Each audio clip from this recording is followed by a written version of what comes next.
Hi mga kamaestro. So last day, nag-release si Justin ng newly song about, alam nyo na kung anong song yung latest niya. Unfortunately, hindi ko siya napanood that day.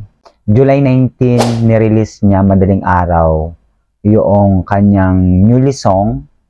Ang title niya is Kaibigan. Panoorin natin yung kanyang music. Lagay ko na lang yung link.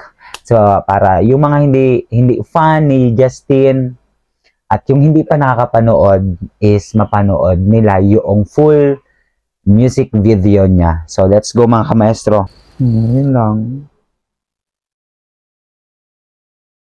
Yun lang. Wala, naiyak ko na siya nung nakaraan. Masakit. Naiyak talaga ako. Kasi, nagpi-playback yung mga nangyari sa akin. Parang yung situation niya, pagdaanan ko talaga. Pero, ni Justin yung pagmamahal, namamahalin siya, parang ganun. Yun ba yun, Justin? And, hindi siya gagawin ni Justin.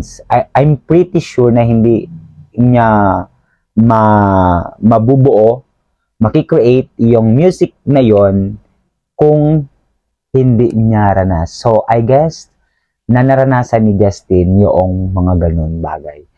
Kasi ganun tayo kapag naranasan natin yung isang bagay is nakakaisip tayo or nagkakaroon tayo ng idea para pagsamasamahin yung mga experience na nangyari sa atin at para maging song.